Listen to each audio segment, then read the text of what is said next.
असंगो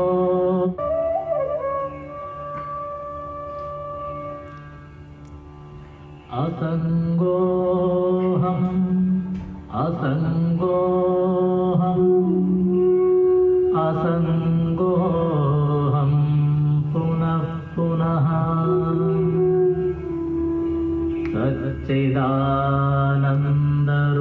सच्चिदानन्दरूपोऽहम्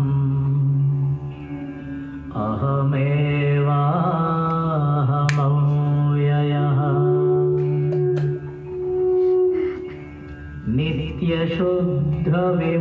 नित्यशुद्धविमुक्तोऽहम्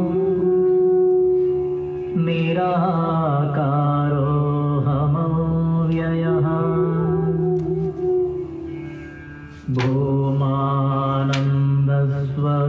भूमानन्दस्वरूपोऽहम्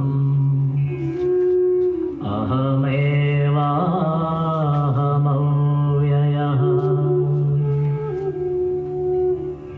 नित्योऽहम् निरवध्योऽहम् निराकारोऽहमच्युतः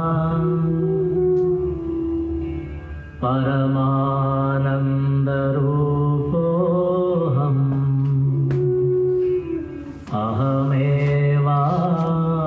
अहमेवाहमव्ययः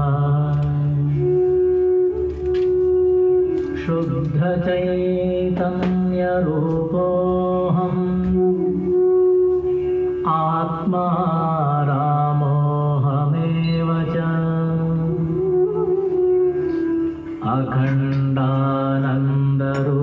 अखण्डानन्दरूपोऽहम्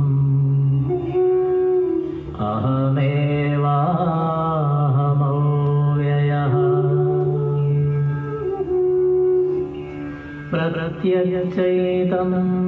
प्रत्यक्षचैतन्यरूपोऽहम् शान्तोऽहम् प्रकृतेः परः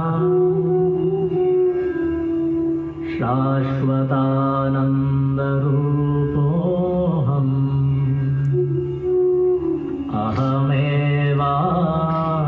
अहमेवाहमव्ययः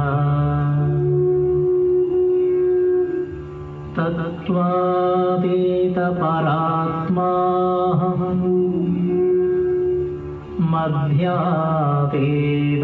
परशिवः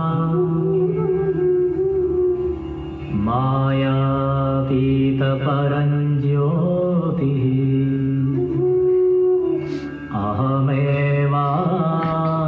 अहमेवाहमव्ययः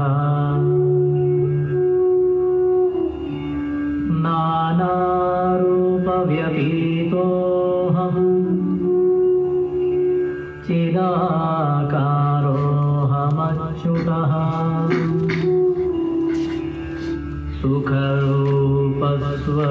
सुखरूपस्वरूपोऽहम्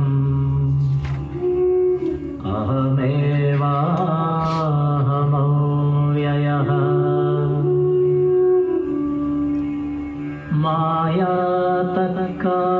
मायातत्कार्यदेहादि मम नास्त्येव सर्वदा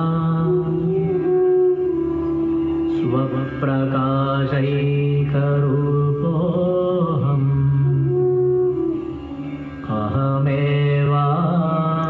अहमेवाहमव्ययः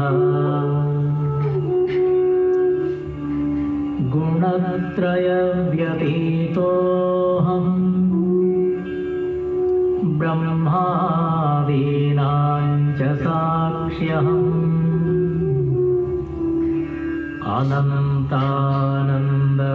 अनन्तानन्दरूपोऽहम्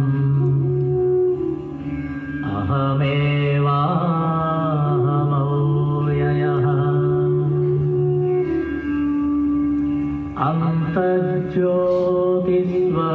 अन्तर्ज्योतिस्वरूपोऽहम् कूटस्थः सर्वभूस्म्यहम्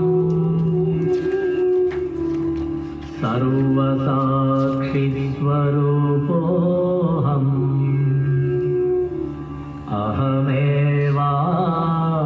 अहमेवाहमव्ययः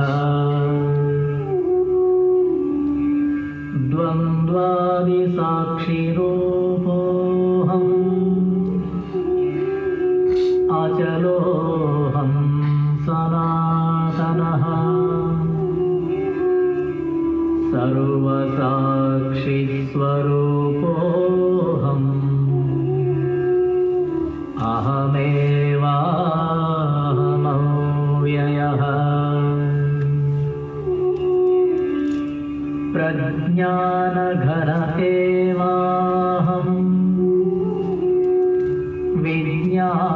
अज्ञानघनतेव च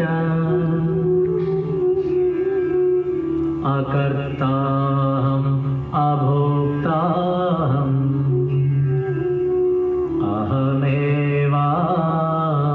अहमेवाहमव्ययः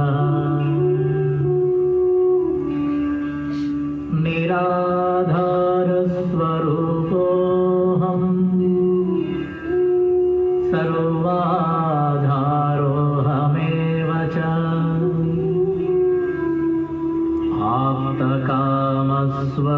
आप्तकामस्वरूपोऽहम्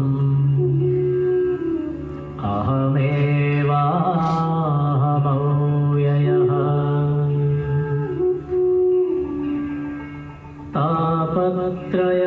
तापत्रयविनिर्मुक्तः देहत्रयविलक्षणः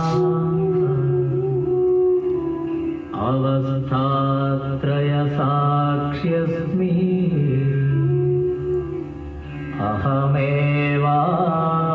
अहमेवाहमव्ययः दृग्दृश्यौ द्वौ पदार्थौ स्तः परस्परविलक्षणौ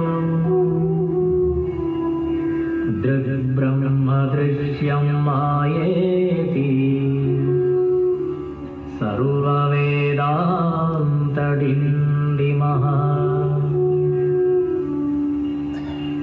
अहं साक्षीति यो विद्यात् विविच्यैवं पुनः पुनः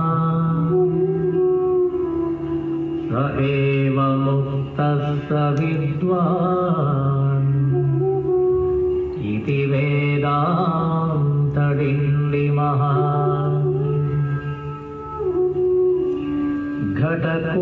घटकुड्यादिकं सर्वं मृत्तिकामात्रमेव च तद्वद्ब्रह्म जगत् सर्वम् इति वेदान्तडिण्डिमः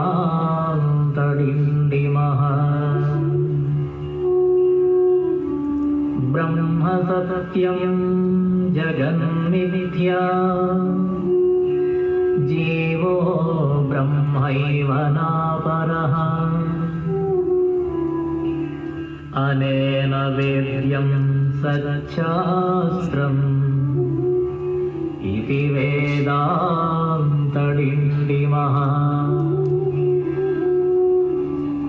अन्तर्ज्योति बहिर्ज्योतिः प्रत्यग्ज्योतिः परात्परः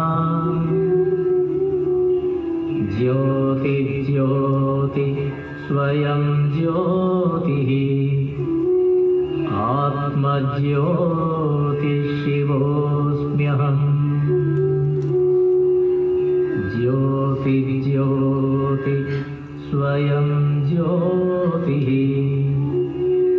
आत्मज्योतिशिवोऽस्म्यहम्।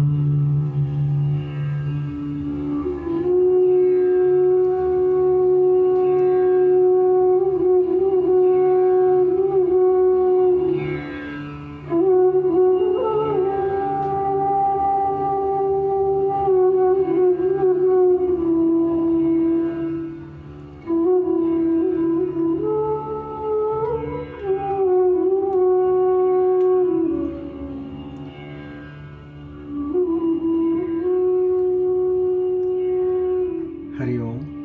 Good evening. A very warm welcome to all of you. Please come. Let's invoke the power of praying together.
Asato ma sadgamaya tamaso ma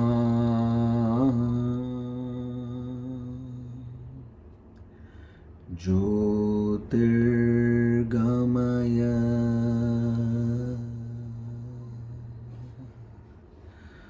mrityorma amrutam gamaya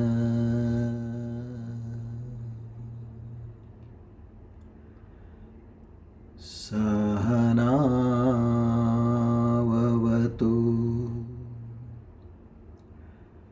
sahano bhunaktu sahaviryankara vavahai tejasvina vadhitamastu ma vedvishavahai.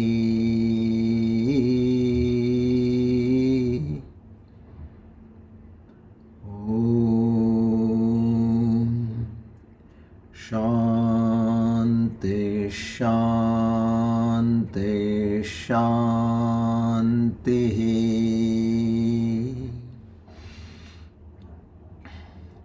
Hari Om Tat Sat. Shri Chinmaya Sadgurave Namaha.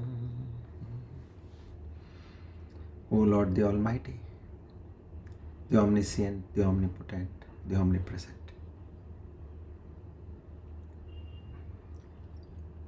who also has the divine names such as Mukunda,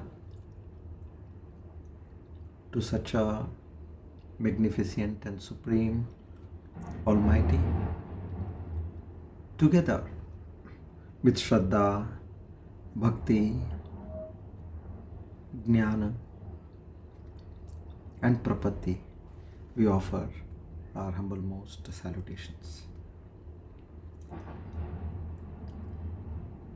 To seek your grace, your love, your affection, your forgiveness, your strength. O Lord, bless us with the divine qualities such as Shraddha, Bhakti, Jnana, Vairagya, Prapatti and Mumukshutva in a much more enhanced quantum. And this is only and only to understand Thy true self in this very life as our own personal experience and live with that experience till our last breath. And I know for sure that this can happen purely and solely by your grace and grace alone. With that belief, faith and surrender, I pray again and again that may we all be blessed with this rarest of the rare privilege. Our humble salutations to the entire Guru Parampara. Om Tat Sat.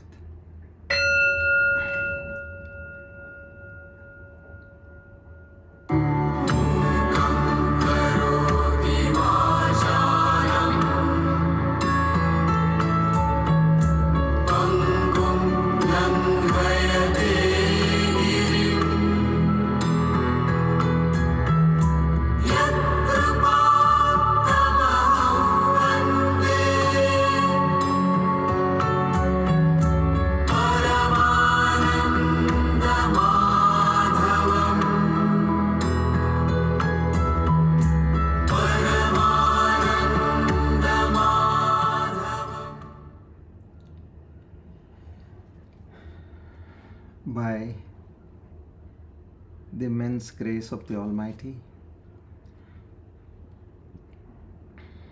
and the blessings of the Guru Parampara. Today we are on our Divine Discourse number 459 and the Aparoksha Anubhuthi series 46. On the 13th of Jan 2026, Swasti Shri Vishwavasu Nama Samvatsara Dakshinayana Hemantarutu Pushyamasa Krishna Paksha Bhaumavasare Dashmiyatitau Vishaka Nakshatre Shulanama Yoge Bhadrakarane.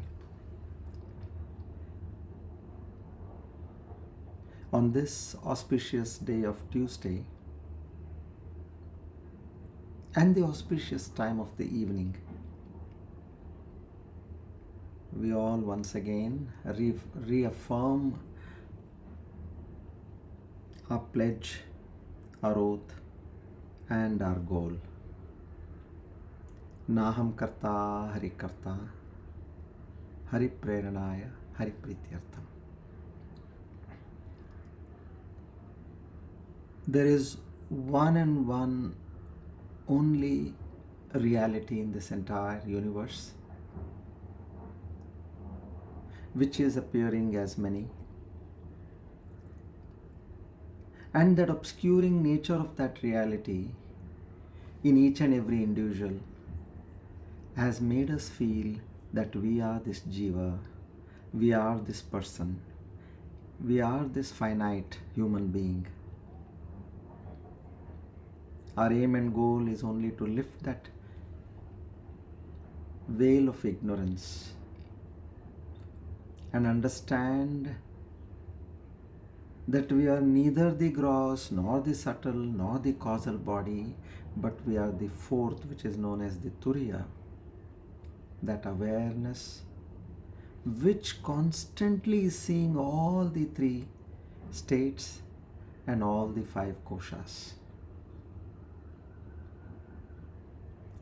This is the essence of that supreme knowledge. Shift your thought process from being a person lodged in this body to the person who is seeing this body as an instrument in its hands.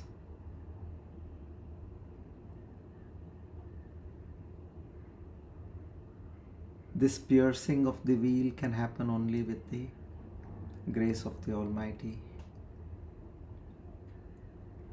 As far as the Ishvara Krupa, Shastra Krupa and the Guru Krupa is already with us, we are in the last leg where that Almighty has to pierce this veil of ignorance and show us the light. We again and again together pray to that Almighty to bestow its kindness on us. Our salutations to the Guru Parampara once again. Om Tat Sat.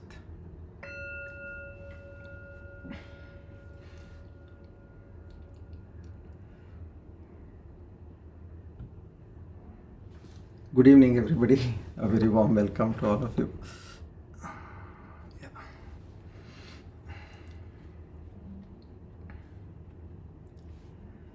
So now we are on our journey learning the techniques. Understanding the contrast between the philosophy of yoga, that is the Ashtanga Yoga, and the philosophy of Vedanta. So as you have all seen by now, what is that difference which Bhagavan Shankaracharya is showing us in terms of the techniques? 7 which he has added to the 8 Ashtanga and totaling up to 15. Now everywhere you see ultimately is going to that one truth, which is Brahman. How to be established in that? Because there is no other agenda other than that. Let us be very clear and frank about this. We are here not to gain some mileage or not to show a prowess about how much we know and how much we have understood. No. Understanding is there, which has come from listening. Now, after understanding, which is manana, which has come from shravana, we have to get established in that fact. And what is the meaning of getting established in that fact? Is that you experience that knowledge. So you know that there is some nice sweet dish made for the festive lunch. You know that. Then you see that. But what is the ultimate thing? Only when you taste it, when you eat it, the experience you get when you eat it. That is what we are talking about. That knowledge, what we have, has to become our experience. And what are the side effects of this experience? Once the experience happens, then nothing should disturb you in this entire world. In your life, nothing should disturb you, because you know that you are not this person. Very simple understanding. When you know that you are not this person, how can anything affect you? Just like when you know that you are not the dream person. As simple as that. Till the time you were the dream character, everything was affecting you. The joy, the sorrow, the loss, the gain, the humiliation, the praise, all sensory perceptions were of utmost acknowledgement with you. But now where is it? After you get up. So that shift in a waking state, what you have to do? You have to go from that waking state to the awakened state. I'll give you a simple logic. Now you see in a dream, you hear in a dream, you taste in a dream, you smell in a dream, you touch in a dream, you walk, you talk, you do everything. You have memory, you have anguish, you have anger, you have love, you have hatred, jealousy. All this is there in a dream. Now, parallelly, just see, is it there in the waking state? One vertical of dream, another vertical of waking state. Everywhere the same tick mark comes. Okay. Now, this is as per the Mandukya Upanishad of Sri Gaudapada Acharya, the grandfather Guru of Shankaracharya, Guru's Guru, Dada Guru, what we call. Now he is explaining that dream, the waking state is nothing but a dream state. Now analyze this. Use your analytic sense, your common sense, your logic power. Use that. You'll see it is very easy, but Maya drifts you back into it. Now I'll go next step. As soon as you got up, what is the change which happened? You immediately realized, oh, this was all in my mind. Isn't it? So far, to our experience, it was all in my mind. Now, what is the difference between a mind, a dream state and a waking state? In a dream state, you only have your mind. Understand this detail. It was, of course, learnt in Tattva Bodha, but I am reminding here. You don't have the senses, or neither you have the body. What you have is only the mind. And most importantly, along with the mind, you don't have the aham bhava also, that sense of I. Now that aham bhava is what has trapped you. Okay, it's not there in the dream state. So thereby, the aham bhava being absent, the kartrutva bhava, the doership, the bhoktrutva bhava, the experiencership, or it is also called as enjoyership. It is not there in a dream. So no papa or no punya is to your account by your dream actions. Clear? Now, as soon as you get up, you get a body. You're aware of your body. Oh, I think I'm putting on weight, or I think my skin is getting tanned. All aspects of the body, pain in the body, if there is anywhere, you will immediately get to experience of the pain. While you were in a dream, that pain was there, but you didn't experience because you were in a different, you had created a different body over there. Then, along with this, the aham bhava comes in the waking state. Now, because you have got these extra perceptory apparatus, and there is a permanent factor in your waking state. Like say if you had kept ice cream in the fridge yesterday night before going to sleep, next day morning you open the fridge door, you'll see the ice cream. But that is not there in the dream.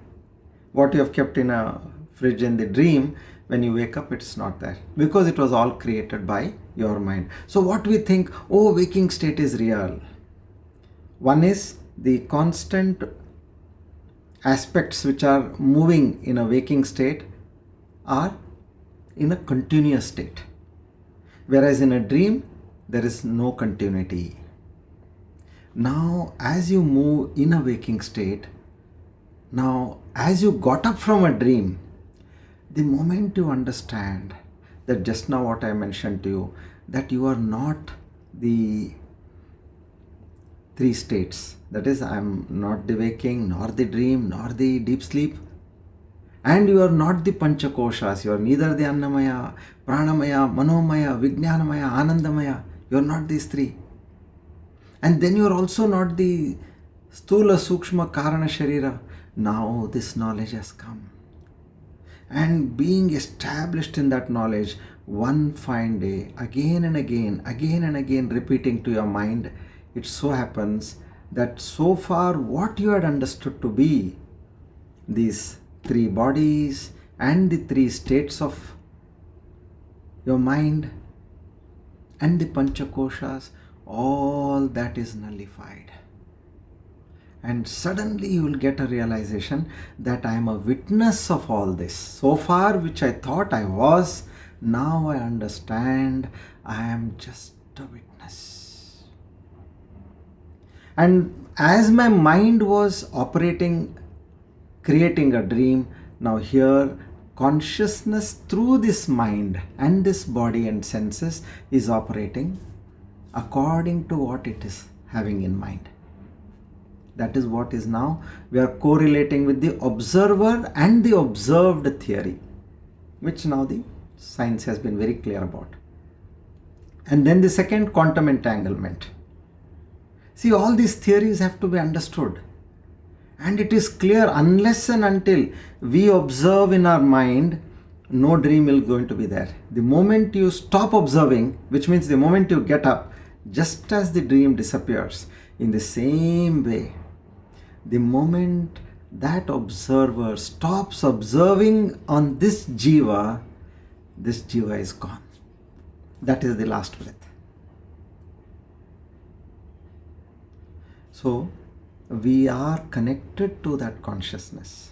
And what the consciousness wants to see, it sees, hears, touches, feels, experiences everything through this conglomerate body, mind, senses. This is how the functioning is happening. Knowing this, because it's not to everybody's prerogative, or it's not to everybody's taste also. For that you need the cleansing of the senses first of all, and then the mind. All that when it is cleansed. And there is some understanding that in one janma one cannot achieve more than two aspects towards realization. This is some of the Shastras talk about this. Anyway, that is a discouraging factor. Let's not go there. If we have God's grace, anything can happen to a jiva, because it is he himself is this jiva. When you come out of this jiva bhava, what is there? He himself is this jiva. So in this way, that awakening when it happens, just like you got up from a dream, knowing that everything in it is in the mind, it was in the mind of the waker as a dreamer. Here in an awakened state, this jiva will understand that everything is happening as per the ordinance, or as that consciousness is observing. You have got no role to play over here. You are neither the doer nor the experiencer. Now see, in common parlance that is said, because everybody cannot come to this level of understanding. So, but to a sadhak who has been constantly churning, this is the time where you have to say, you are doing nothing in the true sense.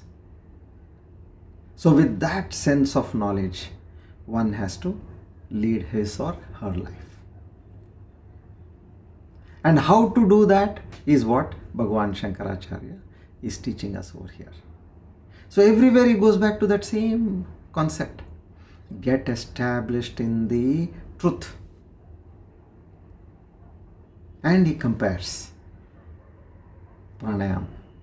Now for example, we were in the 116th, we had done it very briefly, 116th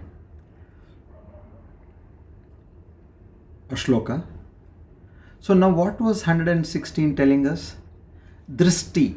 Drishti is the vision. Okay. That you have to have the drishti. Drishtim jnanamayim krutva pashyet brahmamayam jagata sa drishti paramo dhara na nasa gravalokini.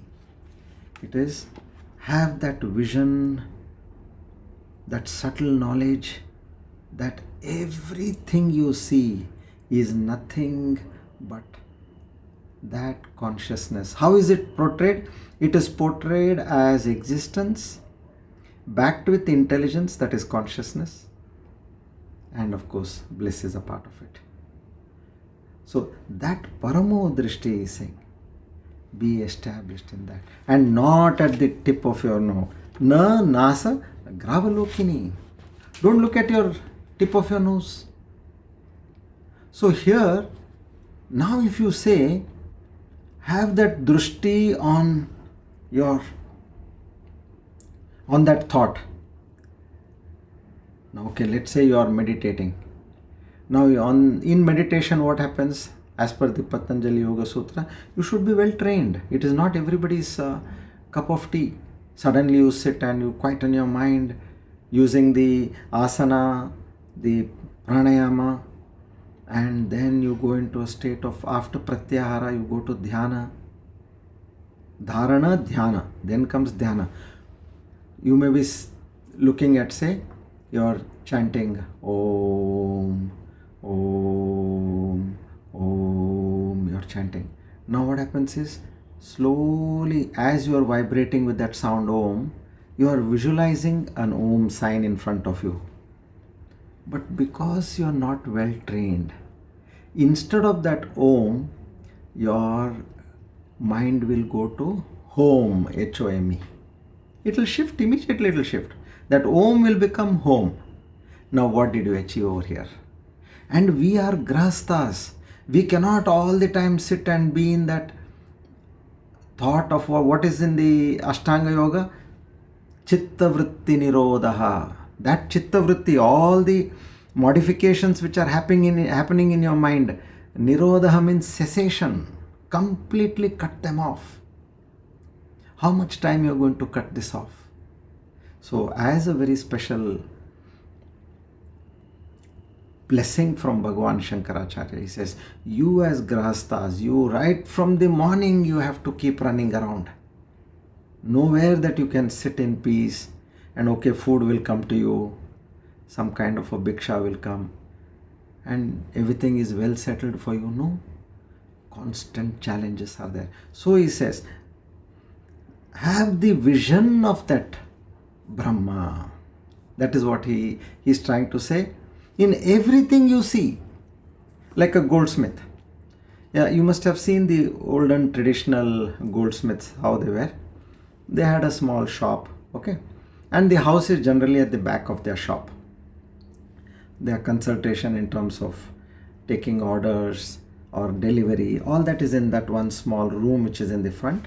And at the back they have their house where they keep their stock, everything. So a father tells his son who is in the teens and curious enough to learn. Now the father wanted some gold to melt, so that he was preparing some ornaments. He fell short of some gold while he was preparing in that front his showroom, so-called showroom. He tells his son, oh my son, open the chest, that is the treasure, and get me some gold. So the son goes inside and he comes back and says, Papa, there is no gold there. What are you saying? No, there are only ornaments. See, then the father says, when I meant gold, it was those ornaments. For me, those ornaments are nothing but gold. I'm going to melt it over here. All those are for melting only.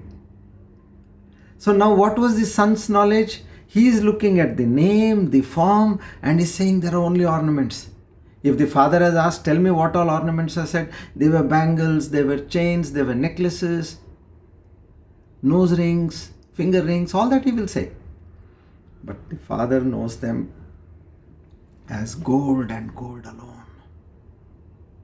So our drishti, what he is saying in the 116th shloka is, has to be, when you look at anything, now you don't have to go with this blind faith. Look at first the existence. Existence meaning, does this person, object, place, whatever it is, does it have the Panchabhutas?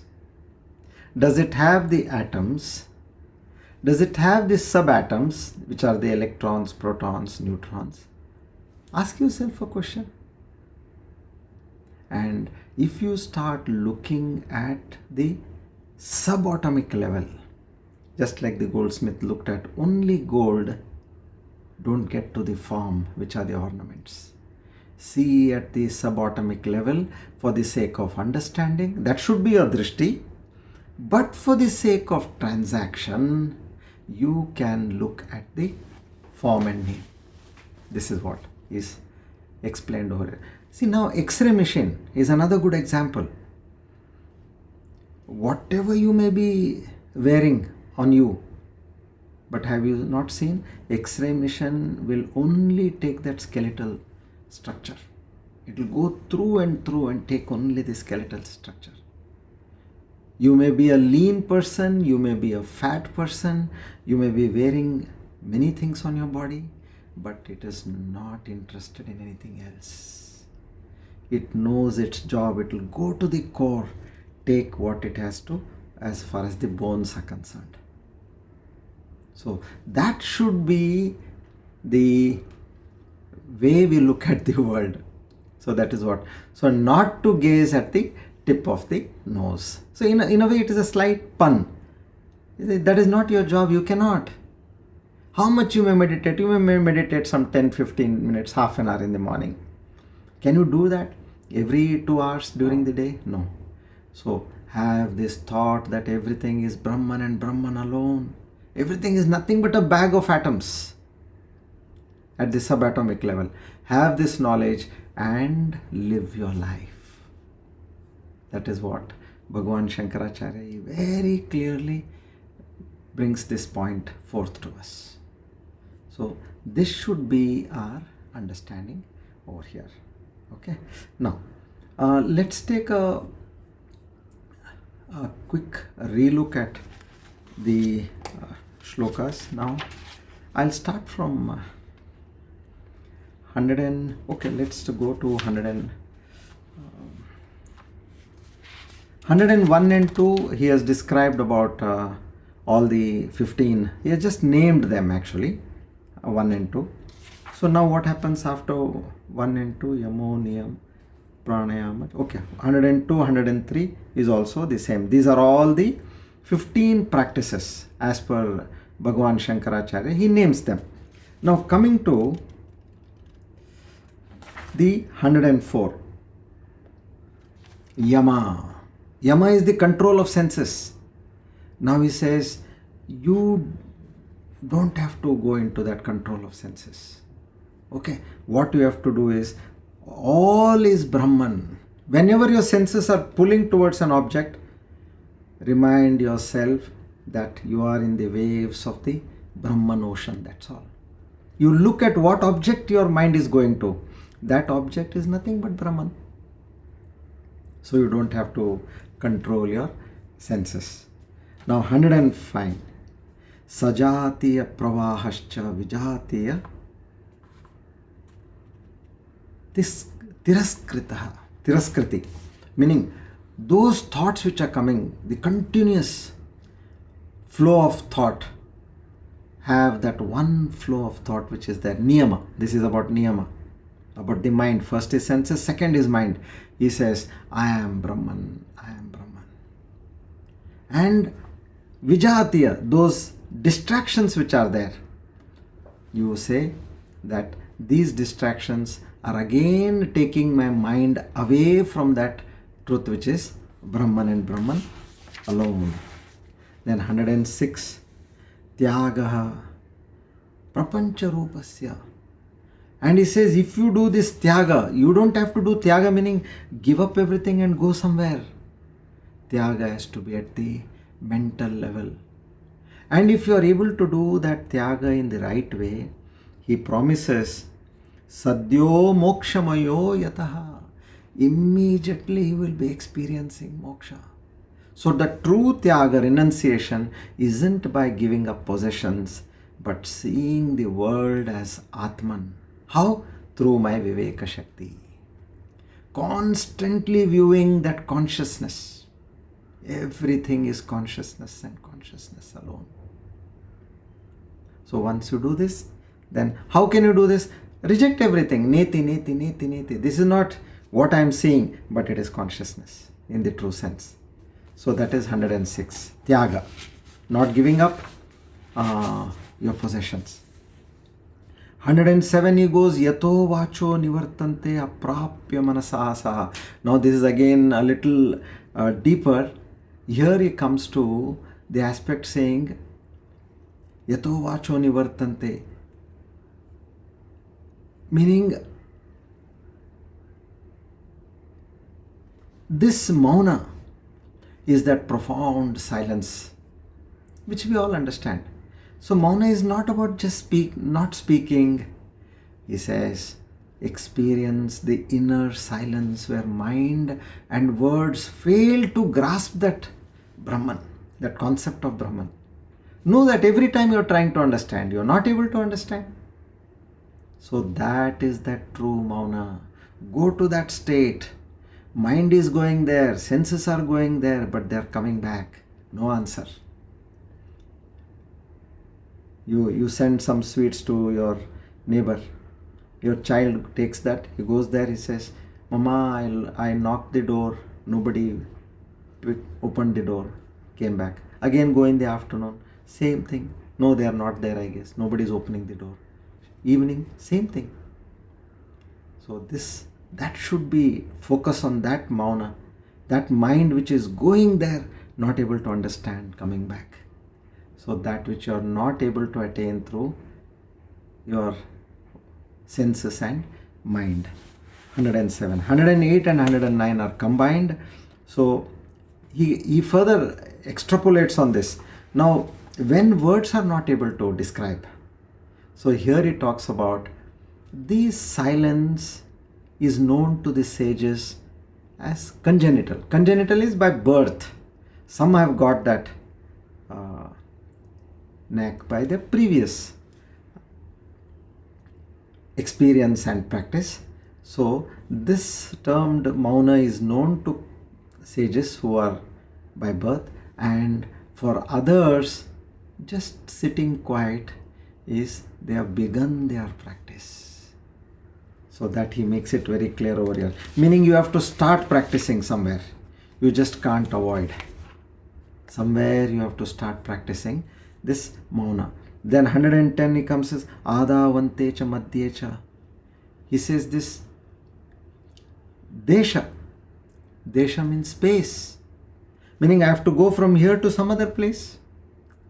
No, I am not able to meditate in my house or in my place. Let me go to some forest or let me go to some hill. No. The mosquitoes will not allow you to meditate. And some slight noise here and there will not allow you to meditate. And we are not used to that kind of a situation. You are open, you are in an open place. That fear is always there. He is not talking about that space. He says, that space which has enveloped the entire universe is nothing but that consciousness and existence. Know that. That's all. That can dissolve your ego boundaries. That all pervading space. See, it's so simple. Anything you relate to a place, you relate to space, you relate to silence, you relate to your senses, you relate to your mind. These are all the techniques which Bhagavan Shankaracharya is talking. Now he comes to the next 111, he talks about Kala, time. When is the time? Now I understand space, I understand silence, I understand Tyaga, what is renunciation. I don't have to do anything. I don't have to renounce anything. I don't have to go to any other place. And what is the time? He says, understand that time which was there before the creation, currently which is there and which is also going to be in future. Know that time as the supreme truth. That's all. Now we are experiencing time, right? That itself is enough. If you want to go to a deeper level of understanding time, one simple technique. You are breathing in and there is a switch. From the breathe in, there is a breathe out. And from a breathe out, there is a breathe in. Observe that switch. Just start observing that switch. That is time. Excellent practice. That is the present moment, what they call. Try to catch that. Focus only on that. Don't focus on the inhale or the exhale. That switch you focus. So meditate on that switch blink. And then he moves on to say to 112. 112 he comes and says, asana. You have to do all this. You need to have a comfortable posture. He says, don't worry about your posture. I know that you have not done enough of bodily exercises where you can do Padmasana, Vajrasana. You can't do all that. Don't worry. What should be your asana? Your position, meaning your posture. He says, mind being established in that thought of Brahman is the most appropriate posture. Don't worry about any Hatha Yoga practices. Just ensure, however I am sitting, I may be even sleeping, lying down.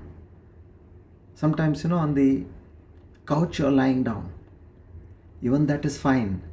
Your right posture is not by sitting firm and straight. No. Have that thought of Brahman in whatever state you are. Physical state. That is the right asana posture. Now he comes to 13. He talks about Siddhasana. Again, Siddhasana. Don't get to an understanding that you have a Siddhasana, which is a posture. To sit erect, firm. That is for the yogis who have practiced over decades, not years. And presuming that you have not done all that, don't ever feel that I am not able to do Siddhasana. So then what is Siddhasana for me? You being established mentally, merging into that knowledge. So far you were in that knowledge, but now he says merge yourself. He is putting that Siddha, who have gained that control over that knowledge. So that way he comes to 113, and then he goes to the next bang, which is 114. Yanmoolam sarva bhutanam yanmoolam chitta bandhanam. You have the moola bandha, the locks. This is the master stroke by the Hatha Yoga. What are you doing? You're pulling your anal, you're pushing your navel towards your spine, and you're locking the chin. Kanta bandh, Gudadwara bandh, Udiana bandh. Now all these three are creating a vacuum. Okay, now this is the power of yoga, pranayama. But he says, in this state, what you have to do, you don't have to do all that. You have to, as though you have locked your body in this manner, lock your mind and to stabilize to the higher levels of meditation. Let me rise. So that true body balance is being absorbed in that Brahman. No stiff posture. Practice aligning body while merging mind in unity for that holistic samadhi. That is what is important. Your mind is more important over here. So that comes to 114. Then 115 is Anganam Samatam Vidyat Same Brahmani Liyate. He again moves forward and he talks about the merging to the next level. Brahmani liyate, holding steady as that one homogeneous mass of that consciousness. Anything and everything you are seeing is nothing but everywhere all bags of atoms. Anything you see, it is nothing but a bag of atom. A composition of atoms in appearing in a particular form. So be established in that. So 116, finally what we got was Drishtim Jnanamayim Krutva Pashyet Brahmamayam Jagat. So that is the final thing what he said. See everything as Brahman, not just Nanasa Gravalokini. Don't look at your nose just now, which we started with 116. So that is the drishti. Now we'll move on to 117. Today I wanted to take up a story from the Bhagavatam, which is talking about all these principles by way of a Brahma Jnana given by a deity. So that is a long story, but let me see how much we could look at it today. Maybe in 2 or 3 sessions we'll try to complete it. Okay, so 116. Now let's start with 117. Come.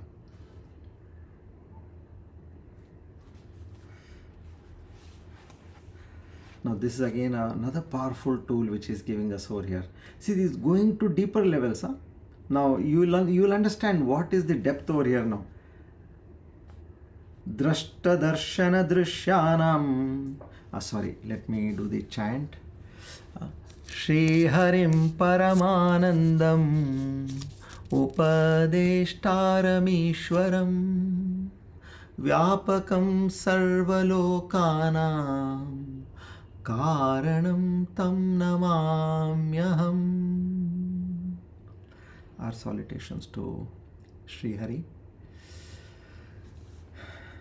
Drashta darshana drishyanam viramo yatra va bhavet. Drashtistatraiva kartavya nanasagravalokini. Again he comes to that same point, tip of the nose. What are you doing? Focusing on the tip of your nose, you are meditating and you think you are going to achieve all that you want in your life. That is what he's trying to aim over here. Now, drashta darshana drishyanam. Now what is this talking? This very first sentence, it is talking about the Triputi. This is one of the catches which we all have to come out of in our lives. How? When you are establishing this nature of Brahman. Okay.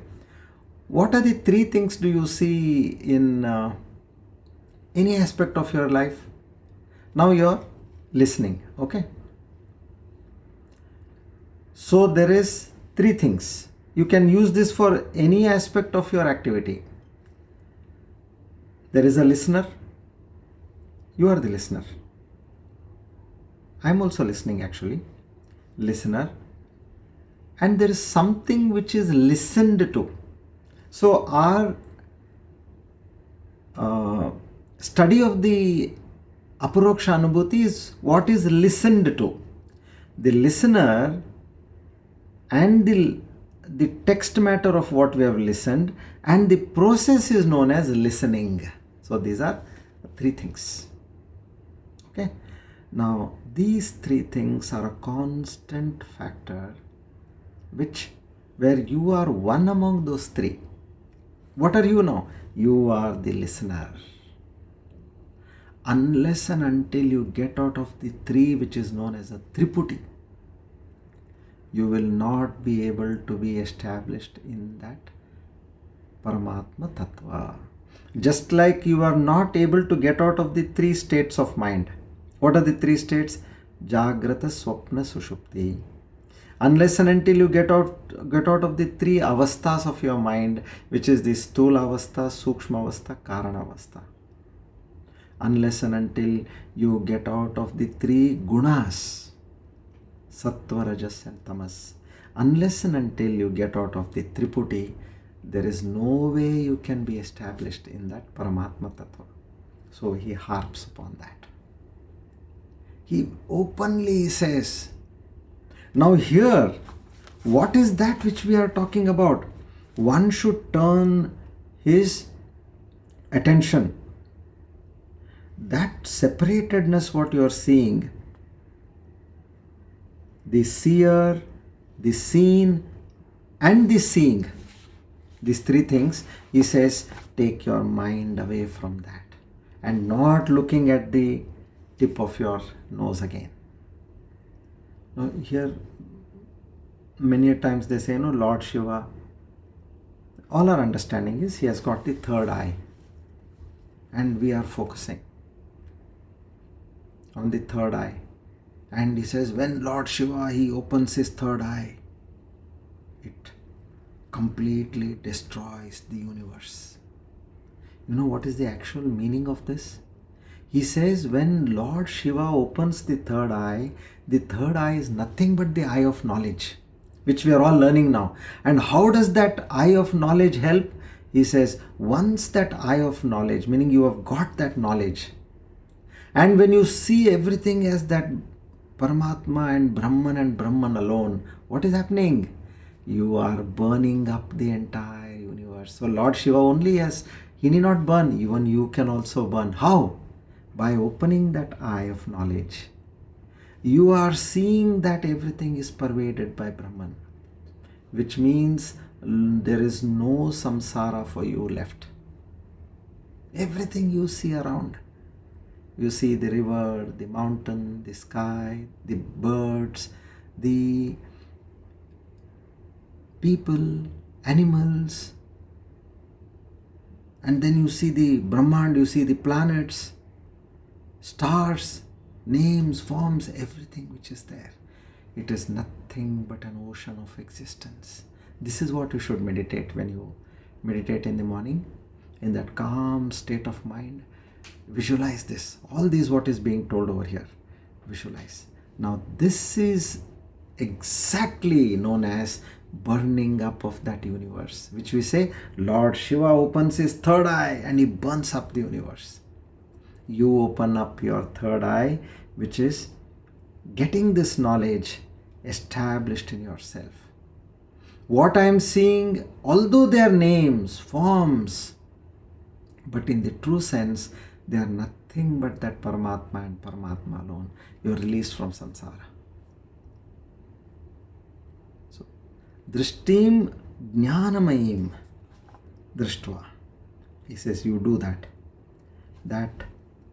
Look at everything with that Jnanamayim. In fact, yesterday I discussed this in the revision classes for the in the Kannada sessions. The Mandukya Upanishad talks about Tattvam Adhyatmikam Drishtva Tattvam Drishtva Tu Bhahyata Tatvibhutas Tadarama tattvada prachuto bhavet. It says, see that reality, that Brahman within, adhyatmika. Tattvam drushtva tu bahyata. See that reality outside. By seeing this constantly, inside out, what happens? Tattvibhutas tadarama. You become that reality. Now you are that reality. Rama means here that bliss. You will find that bliss, that completeness. And the last one of this shloka says, Tattvada prachuto bhavet. Meaning, you will never slip away from that reality once you are established. Your job is only till you establish it. You have made a structure, cement structure, a pillar, a wall. You have properly put that wall, the pillar in place. You have watered it for 21 days. After that, it will not fall down. When you have concretized it and you have properly cured it, then there is no question of it slipping away or falling down. So in the same way, this knowledge has to be established. So, going by this, what happens? He says, what do can you understand the importance of this? Atmanam chet vijaniyat ahamasmit purusha kimichan kasya kamaya shariram manusvanjaret. He says, if you were to know that I am that infinite consciousness, now you know that I am not this person. Very clear. How? You have meditated on it. And you know I am not there because unless and until that life principle is there in me, how will I be there? And what is more real to me? Just like the waking state is more real to me than a dream. So now this consciousness in me is more real. How do you say this? Because it was there when I was dreaming, it was there when I was awake, and it will be there also when I go to deep sleep. When nothing is there in deep sleep. Body is not there, mind is not there, senses are not there, but still that awareness is there. How do you say that? Because I know that I dreamt. I slept well. You say, no, oh, I slept well. That is a deep sleep. That bit of consciousness, that awareness is there. So, Atmanam chet vijaniyat. Once you get to know this truth, then life becomes altogether completely a different ball game. So now let's understand the triputis. Now what are the kind of triputis? I'll just give you so that you know how to get out of them. Here this whole shloka is saying, in any action you are doing, know that there are three aspects and you are not those. The Brihadaranyaka Upanishad talks about the experiential aspect. What is that? Bhokta, Bhogya and Bhoga. Enjoyer, enjoyed and enjoyment. So that cycle of pleasure and pain, whatever. Now there is a bee, it is the enjoyer. It is sipping nectar, that is the enjoyed. And that whole delight of what it was while sipping the nectar, that is the enjoyment. Bhokta, Bhogya and Bhoga. Okay. Now in the night it gets trapped in that lotus. Because it was continuously, it was enough for it, but it is not ready to leave it. And as the sunset, the lotus closes and it was trapped. Okay, so in the same way, we, at some point, whatever we have enjoyed in our life, we should learn to give up. Otherwise, it will be nothing but you will be trapped in the lotus. Now, this is about the enjoyment aspect. Now, the perpetual triad. Perceptual, meaning perceptions, all the five perceptions. Here basically he has taken of the seer, the drashta, drishya and drishti. The seer, drashta, drishya is the seen and drishti is the seeing. Now when you are seeing, now same way it is for the hearing, for the tasting, for the smelling, for the touching. So now let's say you are sitting in a theater. Now you are the seer. And then on the screen, whatever is your eyes flashed, That is the seen. And the process of what you continuously you are doing is the seeing. But now what is the reality over here? That screen is the reality. That blank screen at the end of the movie, that is still there. And at the beginning of the movie, it was there. Rest all in between was an appearance. Now again comes the next one is action oriented triad, which is this Triputi. That is the Karta, Karma, Karya. You are the doer. And there is a karma which is the action. And that has got a result. So that chain of that karma and agency, you are trapped in that. So he says, don't ever be in this. Just as the Shastras again and again are telling us, don't be in the three states, waking, dream and sleep. You are the observer of the three states. You are neither the Sthula, Sukshma, Karana. This is the Vikalpa, constantly changing. Every day your body changes. Your mind changes. Your sentiments change. Now you are the Drashta. You are only the observer, the Drashta. And the Nirvikalpa. You are the Nirvikalpa and this is the Vikalpa. And then Sattva, Rajas, Tamas come out of that. This Sattva, Rajas, Tamas is the Jada. Whereas the one who is seeing this is the Chit, that consciousness. So this way, understand that one consciousness alone with the mind appears as the knower, the seer. Who is that? You, the Pramata. That consciousness alone with the sense organs is the instrument of knowledge, Pramana. And that consciousness alone with a name and form is the object of knowledge, Prameya. So Pramana, Prameya and Pramata. So knowing that that one consciousness is me, the knower, and the object of knowledge, and the knowledge between all three, there is one which is that consciousness. That is that right drishti. That should be your drishti. And how do I understand this? Take the example of a dream. In a dream, who created the dream? There are people in the dream, places in a dream, and there is a person who is experiencing the dream. All that was created by that one mind. So in the same way, your waking state is also created by that consciousness. Get this hard and straight. This is what we need to. If you want to move from the waking to the awakened state, know that everything which is happening in this waking state is nothing but the projection of consciousness through this body, mind and senses. Just like you knew that after getting up everything was in your mind, so while you are awake, know that everything is happening in consciousness. That's all. If you live with this one principle, as you are doing everyday activity, know that that consciousness is doing through this body. That unmanifest is manifesting through this body and doing various actions. That is what. So one has to get established. So if you look at all, the yogic techniques, all of them, they basically involve withdrawal. Asana, sitting, meditating, all this. But we as grahasthas, we are on the move. So keep that drishti. I go to the market. I am buying something. So I am actually not the doer. There is no karma over there. That triputi, imply this over there. And know that that consciousness is working through this body. You are not, first get out of this, you are not this person.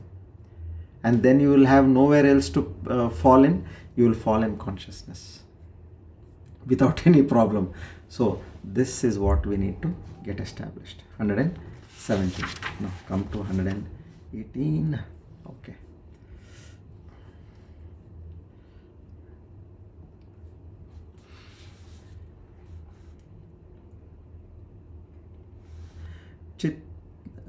चित्तादिः सर्वभावेषु ब्रह्मत्वेनैव भावनात् निरोधः सर्ववृत्तीनां प्राणायामः स उच्यते.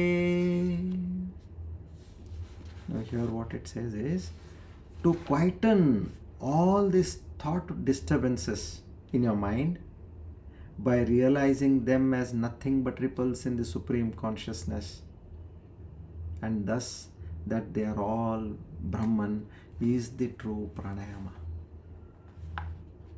Okay, mere regulating of the breath, what we talk. Now this is going to be explained further in the next two verses. Now what does it say over here? In your mind, you constantly have these vrittis, chitta vritti, what we call. Now I'm sitting quiet. Suddenly a thought appears to you, which is not in our control. I think of somebody. Now as soon as you think of somebody, what appears in your mind? The picture of that person appears, isn't it? So that is known as a chitta vritti. So when a vritti comes in your mind, know that in this ocean of existence, consciousness, this is a ripple which has come in your mind. Don't get into that thought. Yes, there is an ocean, so there are going to be waves in an ocean. It's very clear. If there is an ocean, there are going to be waves. So know that if I have got a mind, there are going to be thoughts. And what are these thoughts? These thoughts are just like the waves in an ocean. These thoughts are the waves in the ocean of consciousness. And then he further takes these two shlokas, 119 and 120, and he hammers them. He says, how do you do this? He's saying that is the true pranayam. Otherwise, what did you think of pranayam? You have thought that I inhale. Puraka. I hold my breath. Kumbhaka. I exhale. Rechaka. And you start left nostril, right nostril. Then again right nostril, left nostril. All this, what you are doing, how you should do it in the true sense. If you are not doing what I am teaching you, Bhagavan Shankaracharya says, then it is, he says, Grana Pidanam. He uses this pun here. He says you're troubling your nose. Now what is that? He says, what is Puraka? What is Kumbhaka? What is Rechaka? Now let's understand. Let's read both this, 119 and 20 together. Nishedanam prapanchasya Rechakarakhya Samiranaha Brahmaivasmitiya Vrittihi Purako Vayuriritaha Tatastadvritti Naishchalyam Kumbhaka 120 Kumbhaka Prana Samyamaha Ayam Chapi Prabuddhanam Ajnanam Grana Pidanam. This is, says, Grana Pidanam means, why are you torturing your nose? The ignorant, they are only torturing their nose. Breathing in and breathing out through the nose. Those are the ignorant people who are just doing only that. But do it with the sense of this knowledge. What is that knowledge? Okay, 119. And so the negation of the phenomenal world is known as Rechaka. Breathe out. Throw away. Know that this world is not true. It is illusory. And then Puraka, when breathing in, know that I am that Brahman. When you get established in that thought that I am this Brahman, that is the true Puraka. Brahma Satyam is Puraka. Jagan Mithya is Rechaka. And being in that thought, steadily being in that thought is Kumbhaka, just like you are holding your breath. There's one more very important principle in the Mandukya Upanishad. What does it say? Adavantayannasti vartamanapi tat tatha. Meaning, that which did not exist in the beginning, that which will not exist in the end, does not exist now. Adavantayannasti vartamanapi tat tatha. That which did not exist in the beginning, that which will not exist in the end, which means it does not exist now. Now these are Upanishadic statements. You can't question them. Meaning anything which was not there earlier and which you know for sure is not going to be there till the end, simply take it as illusory. It is not there now. What you need to really, you need any justification for this? Look at the people whom you know so very well in life. They are no more there now. How do you consider them? There was nothing but illusory when they were there, isn't it? As on date, can you relate to them in any way? No. So think of everything, including our own self. We were not there earlier. We are not going to be there in the future. Till the end, we are not going to be there, which means now we are illusory. We are not there. We don't exist actually now. We are existing as an illusion. Suddenly you hear to a person who is no more. Exactly. He is no more, meaning what? He does not exist. Adavantayannasti. So know that the impermanence of everything you have around. Use that Viveka Shakti and get established in that. Do your worldly transactions in the worldly manner, but at the same time know that everything is an illusion. Just like a person in our life, you have met him yesterday, today they say he is no more. And for some reason they had to do the Kriya Karma in the morning. You couldn't even see his dead body. Suddenly think of that situation. Oh my God, it is an illusion. All that I heard with him, I spent time with him or her, where is it? An illusion. So now look at the world, look at the person, places, objects which were not there in the beginning and they are not going to be there till the end. So which means they are not there now. It clearly said they are not there now. They are only appearing to you, and that's a fact. Those people who are no more there now, they were appearing to us for that period of life, a period of time. So he says, now when you do pranayama, control of the prana. Pranayama means nothing but control of the prana. Why do we say that? Because this prana is connected to the mind. So that's the reason the yogi does pranayama. If he wants to control the mind, he has to control his breath. If you have to control the vehicle, you have to control the steering.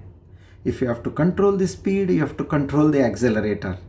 If you have to bring the vehicle to a halt, you have to control the brake. As simple as that. So here he says, mind is used. The pranayama is used. Ayama is control. Prana, control of the prana is to bring the mind under control. So here, that is fine for a yogi, but we are not yogis. So what do I do? When I inhale breath. See, now he has given another technique. Breathing is the constant factor for us, just like senses, mind. See, breathing, now it comes to that. When you inhale, you say Brahma Satyam. When you exhale, Jagan Mithya. Adavantayan Nasti. So that which was not there in earlier and which is not going to be there till the end, which means it's not there at all. So be in that knowledge. And in that brief moment, if you're tall, you're holding your breath, stay firm with that knowledge. So this way he tries to explain to us that this is the way you have to live your life and get established in this knowledge. Okay, now I'll start with the story. Let's do whatever, how much ever we could understand, let's do that. This is from the Bhagavatam. Okay, now the most interesting part is the end, where we get that Brahma Jnana. That is what I am more interested. But of course, since the story has developed from a particular in a particular manner, we need to go from the beginning. Now, the scene is Parikshit Raja in his last 7 days. Sukamuni, Brahma Sukamuni is there now in front of him. He suddenly asks, Maharaj, why did the Guru abandon the Devas? Now there was a situation. What was the situation in heaven? They had won over Indra and all the other Devas. They had won a battle against the Asuras. And a great party was being in place. Now, it so happened that as the party is going on, Indra is seated on his throne. Sakshee, his wife, is sitting next to him. And the Gandharvas are praising Indra. Oh, to great extent. They are praising. Apsaras were dancing. The Kinnaras, the 7 Maruts, the 11 Rudras, the 12 Adityas, the Ashwini Kumaras, all are there now. Now, and of course, several other gods from several other worlds now all have been invited. A grand event is happening. The Guru of the Devatas, Brihaspati, Maharaji enters the court. Now in that arrogance, Indra is all lost in himself now. He did not get up from his seat, nor even recognized his Guru coming over there. He was in his arrogance seated over there with his drinking somras. Now as the Guru comes there and he sees, what is this? I am not noticed at all over here. So I think my presence is not required, and he left the place. Now no sooner Brihaspati left the place, somebody nudged Indra and said, Brihaspati Maharaj had come, and he left. Immediately Indra came to his senses. He understood what was the magnitude of his impertinence, and he says, now I think this thought comes in my mind, I have insulted my Kulguru, I must go and fall at his feet, and I must really crave for pardon, because he knows without him he cannot do anything. And Brihaspati, with his own Divya Drishti, knew that Indra has got this thought and is now going to come for begging pardon. Okay, so what he does is he went Adrishya. Who? Brihaspati. Okay, now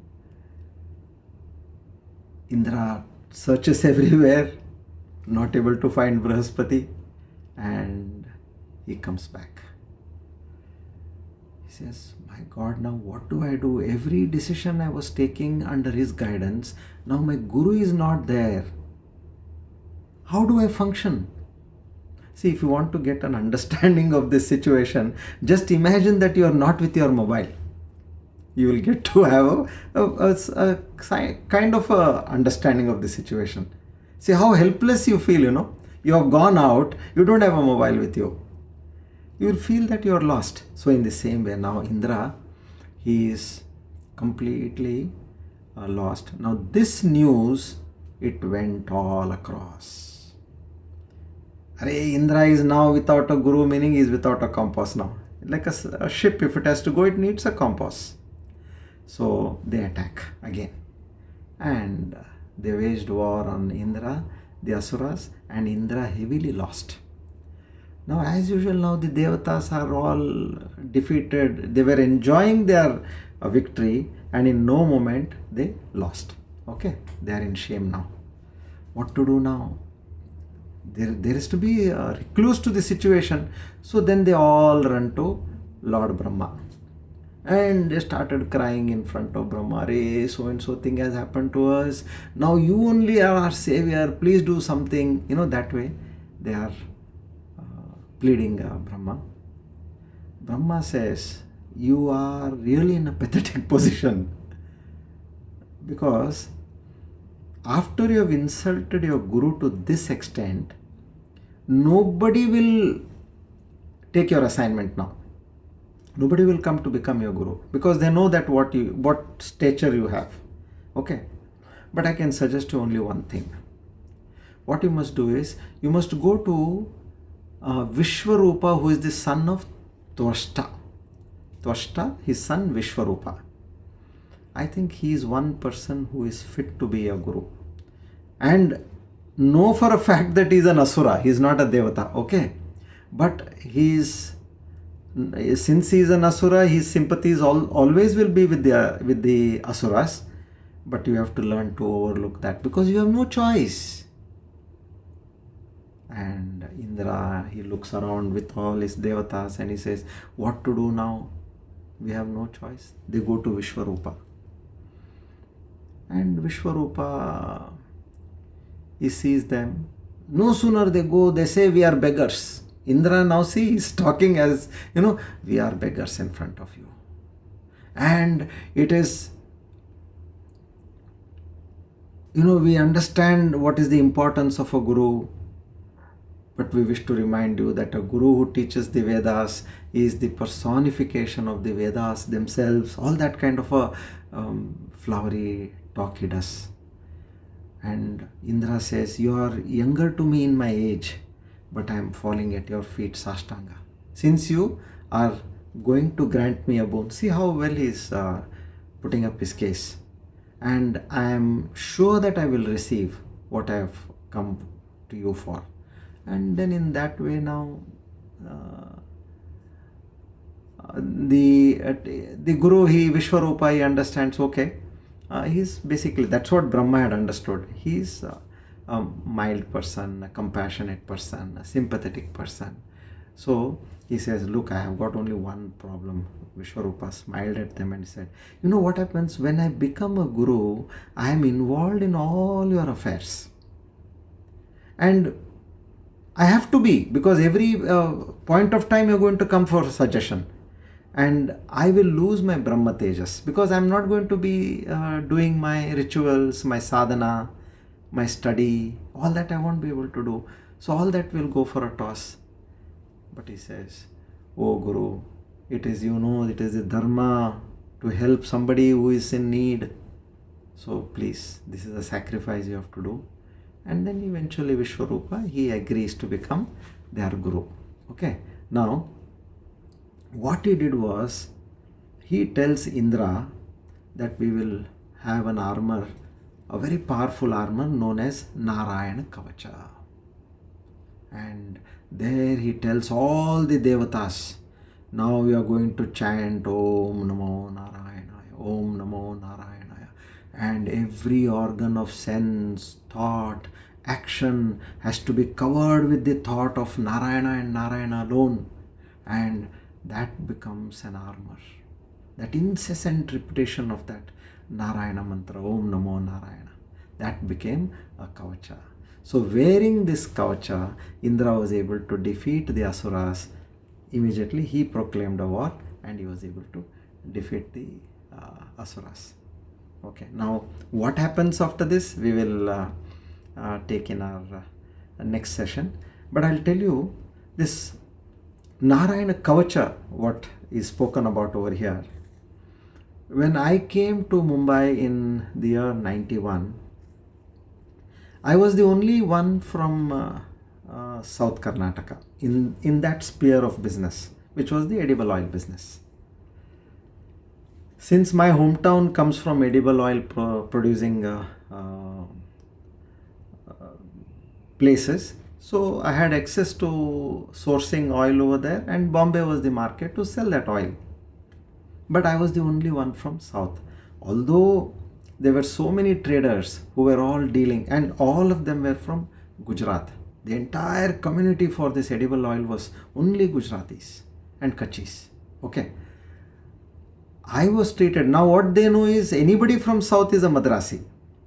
He may be from Kerala, he may be from Hyderabad, Andhra, or he may be from Bengaluru, Karnataka. They only know Madrasi, that's all. Okay.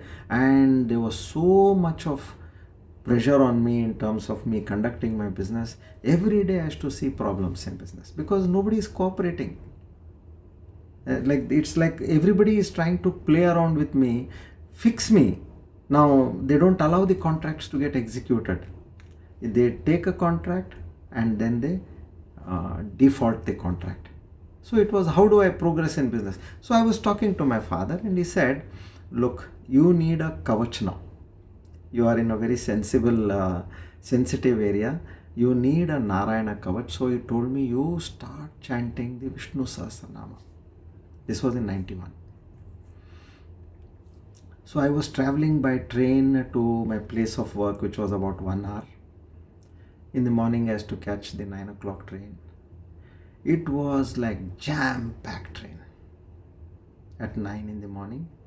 It's just for namesake they call it as a first class compartment, but it's more than a animal compartment, sheep kind of thing. So I literally, now how do I learn now? There's no special time to learn. So he gave me the Vishnu Sahasranama book, which had the Namavali also.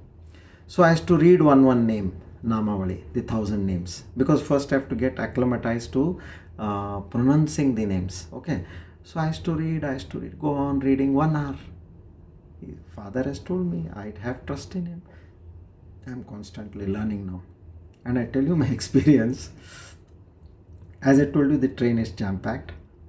Now, in one hand, I am holding the book, and in the other hand, I am holding the support. Okay, so that you don't fall down in the jerks. Completely packed. Now and then, what used to happen is, if at all you want to change your position, your leg position, you lift your leg and you try to shift it somewhere else. The situation was that you don't get place to put your leg. You're removed from somewhere, there was no place to put back. I was literally standing on one leg and reciting that Namavali, Vishnu Sahasrana, Namavali. Okay. That became a penance. And in about, I think 6 months' time, I was able to buy a car for myself and have a driver, and we used to start from our place. It was in fact travel by road was more than 1 hour. It used to take 1 hour 20 minutes.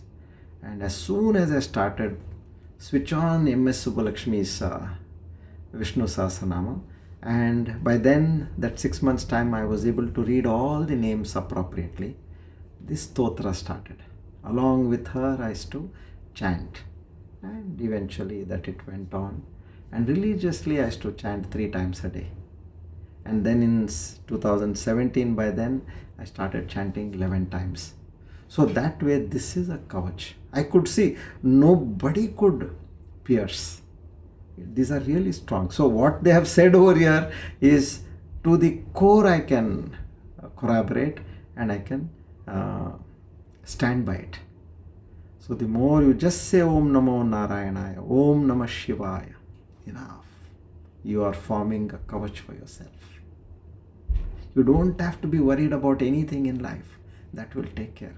But your sincerity has to be there. Okay. Shri Krishna Arpanamastu Idam Namama. Let's read the Vishnu Sahasranama.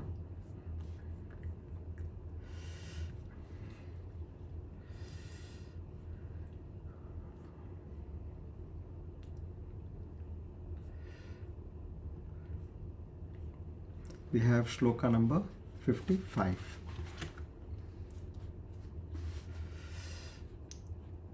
Jivo vinita sakshi mukundo mita vikramaha ambho nidiranantatma moho dadishayontakaha. 515 Mukundaha. One who has given liberation to those who are trying to free themselves from the imperfections of the matter conditionings and who are struggling hard to end their delusions. Sri Narayana, being the very goal, ultimately gives complete liberation for all devotees who reach him in the true spirit of total surrender. That's what we just now spoke about. See the coincidence. So Mukundaha is that Narayana, who is our goal. And if that total surrender is there, that works wonders for us. Our humble salutations to Mukundaha. Now Dhanvantari mantra. Om Namo Bhagavate Mahasudarshanaaya Vasudevaya Dhanvantaraye Amrutagalashahastaya Sarvabhaya Vinashaya Sarvaroga Nivaranaya Trailokyapataye Trailokyanidhaye Shri Mahavishnu Swarupa Shri Dhanvantari Swarupa Shri Shri Shri Aushadha Chakra Narayanaya Swaha. Om Namo Bhagavate Mahasudarshanaaya Vasudevaya Dhanvantaraye Amrutagalashahastaya Sarvabhaya Vinashaya Sarvaroga Nivaranaya Trailokyapataye Trailokyanidhaye Shri Mahavishnu Swarupa Shri Dhanvantari Swarupa Shri Shri Shri Aushadha Chakra Narayanaya Swaha. Om Namo Bhagavate Mahasudarshanaaya Vasudevaya Dhanvantaraye Amrutagalashahastaya Sarvabhaya Vinashaya Sarvaroga Nivaranaya Trailokyapataye Trailokyanidhaye Shri Mahavishnu Swarupa Shri Dhanvantari Swarupa Shri Shri Shri Aushadha Chakra Narayanaya Swaha. Our humble salutations to Lord Dhanvantari to give us the appropriate health till we reach our supreme goal. Om Purnamada Purnamidam Purnat Purnamudachyate Purnasya Purnamadaya Purnamevavashishyate. Om Shanti Shanti Shanti. Hari Om Tat Sat. Shri Chinmaya Sadgurave Namaha. Together we offer today's Jnana Yajna at the lotus feet of the Lord to seek His grace, mercy and blessings. Naham karta hari preranaya hari prityartam. Shri Krishna arpanamastu idam namama. Om Tat Sat.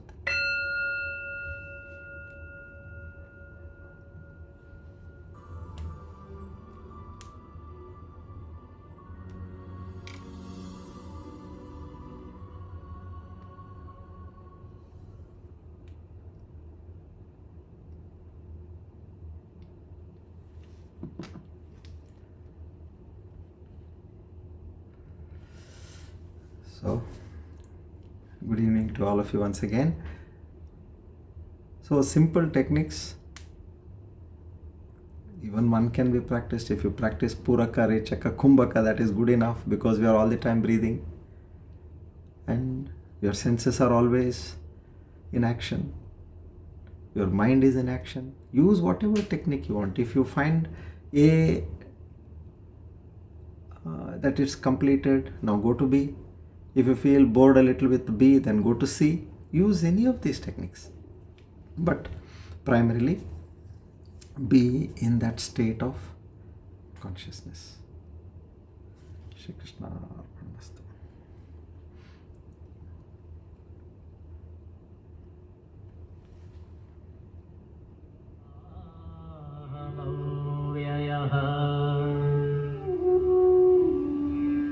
द्वन्द्वादि साक्षिरूपोऽहम् अचलोऽहम् सनातनः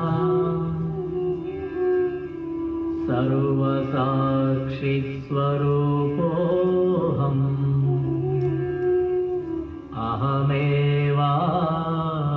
अहमेवाहमव्ययः प्रज्ञानघन एवाहम् विज्ञानघन एव च अकर्ताहम् अभोक्ताहम्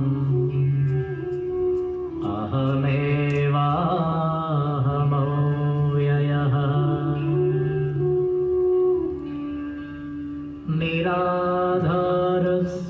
निराधारस्वरूपोऽहम् सर्वाधारोऽहमेव च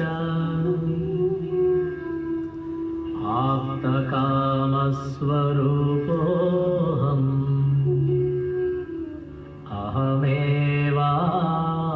अहमेवाहमव्ययः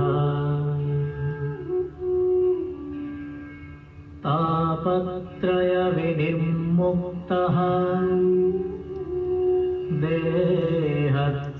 देहत्रयविलक्षणः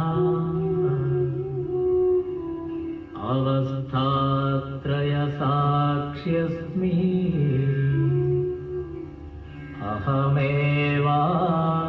अहमेवाहमव्ययः दृग्दृश्यौ द्वौ पदार्थौ स्तः परस्परविलक्षणौ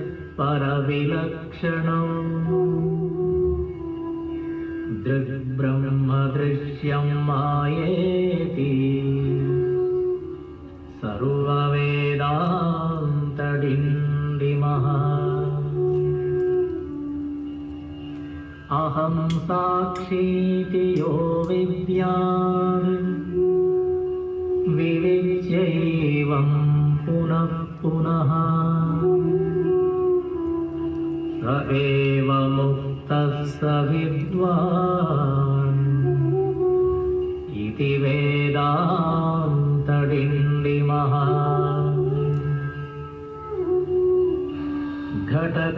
घटकुड्यादिकं सर्वं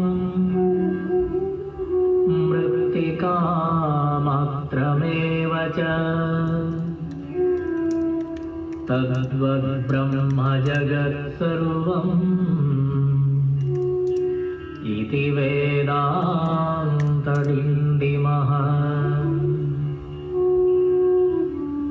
ब्रह्म सत्यं जगन्मिथ्या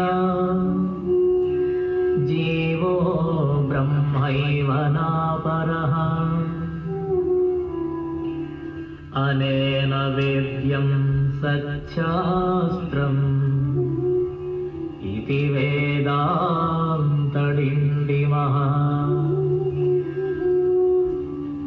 अन्तर्ज्योति बहिर्ज्योतिः प्रत्यग्ज्योतिः परात्परः ज्योतिज्योति स्वयं ज्योतिः आत्मज्योतिशिवोऽस्म्यहम् ज्योतिज्योति स्वयं ज्योतिः आत्मज्योतिः